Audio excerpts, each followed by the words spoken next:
We do have a presentation to make. We're trying to keep it as brief as we can.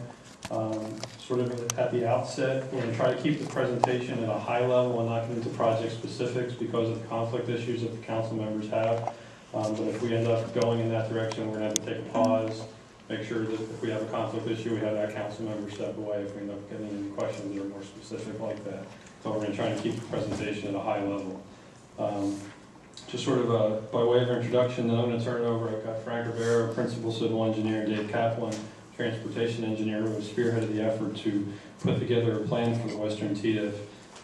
We'd also like to thank the other departments that contributed to the process. It was quite a team process. It took many months to get to this point in time, notably the Planning and Building Department, Mike Shirey from the City Attorney's Office, the Housing Redevelopment Department, OVA, and the City Manager's Office.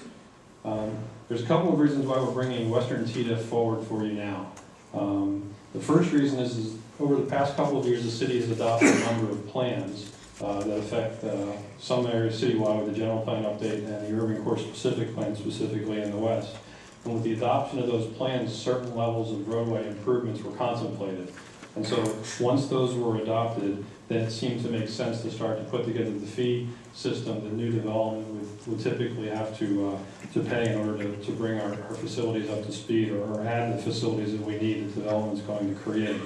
We're bringing this ordinance forward to you in the spirit of the city's history, long history of development impact fees. It's a long time been the policy of the city that development pays its own way, and the intent of this ordinance is for that to be continued with respect to transportation improvements in the western portion of the city. The second part of the reason why we're here now at this particular point in time was in 2004, the voters in San Diego County approved by just slightly more than a 2/3 majority the Transnet extension. And as part of that approval, it required all local jurisdictions to contribute a minimum of $2,000 for every new residence to the county's regional arterial system roadways. Since we do not have a TDIF in western Chula Vista, we would not be able to make that contribution for any new dwelling units that were constructed in western Chula Vista. This must be replaced by June 30th of 2008 for all cities in the county. Failure to do that, at least that minimum level of western TDIF, could cause us to lose our Transnet funding for local roads. That was the trade-off in terms of how that ballot measure went. Just so that to refresh the council's memory on the Transnet, that makes up anywhere from 75 to 80% of the funds we use annually to do our pavement rehabilitation program. So to lose that would be devastating to the city's overall pavement management system that we, as you know, we think is not funded adequately presently. And certainly a 75 or 80% drop would have significant impacts on the quality of our existing roadway system. So those are the sort of the overarching reasons why we're here this evening. All the projects that are included in Western TDIF that we're proposing were derived from those plans that I mentioned earlier. We certainly understand in this economy the difficulty of bringing a development-related fee forward to you at a time where the economy is so soft and the development and the building industry is under such great pressure. But on the flip side, now is a decent time or a good time to think about setting this in place so that when the market does change, we are adequately funding what we expect that we will need from redevelopment in the western part of the city. So we sort of, it's almost like a poison pill kind of an environment to do it now when times seem so tough.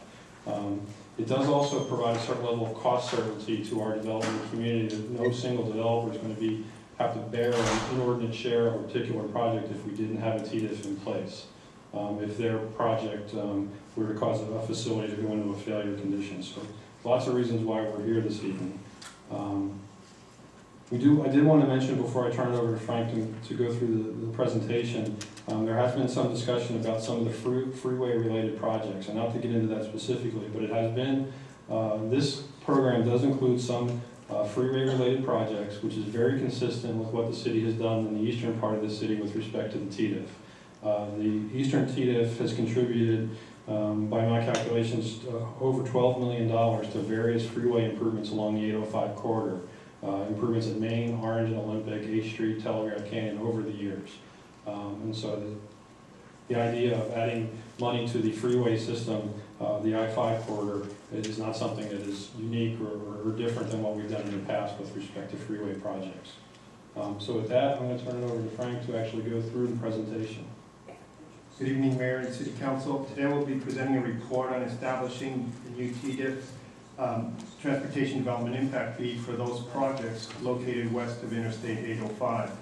This proposed fee would only be imposed on those infill development projects that increase vehicular trip generation beyond the current land uses of that site. As Council is aware, any new development places additional demands on public facilities. Sometimes it can be dramatic and sometimes insignificant. Usually, though, new development requires some mitigation of the impacts to public facilities. An impact fee is the most equitable way to mitigate these additional demands created by development and redevelopment. East of Interstate 805, the city has a Transportation Development Impact Fee, the TDIF, and tonight staff proposes to establish one for the west side, the Western TDIF or WTDIF, that is structured similarly to the TDIF. The WTDIF will help pay its proportionate share of roadway improvements located from I-805 to the west. Most of the roadway improvements are located on regional arterial system facilities, which per the San Diego Association of Governments, SANDAG, and Caltrans have concurred that they are critical roadways for the region. The WTDIF will also pay for its proportionate share of interchange improvements for Interstate 5, Interstate 805, and State Route 54. Similarly, the TDIF helped pay for improvements to the I-805 interchanges. Local jurisdictions are required to comply with the Transnet ordinance in order to continue to receive Transnet funding, and all jurisdictions are expected to collect at least $2,000 per equivalent dwelling unit by the 1st of July. This is an overview of the City of Chula Vista with each of the Transportation Development Impact Fee areas highlighted. The green shaded area east of Interstate 805 is the TDIF benefit area. The university area is shown in yellow and per the TDIF ordinance is exempt from transportation fees. The pink area is the Otay Valley Road Assessment District 90-2. Those properties in this assessment district do not pay into the TDIF because they paid for improvements to Otay Valley Road. Just above Assessment District 90-2, labeled as NAP, is the outlined area of the County of San Diego landfill. The orange-colored area west of Interstate 805 is the proposed WTDIF benefit area. The eastern TDIF was established in January 1988 and covered the eastern portion of the city except portions along Otay Valley Road which were already in the assessment district. In order to administer a new DIF program for roadways, the WTDIF is proposed similarly to the TDIF. Again, the WTDIF is a new Transportation Development Impact Fee for the remaining portion of the city that does not have a Transportation Impact Fee.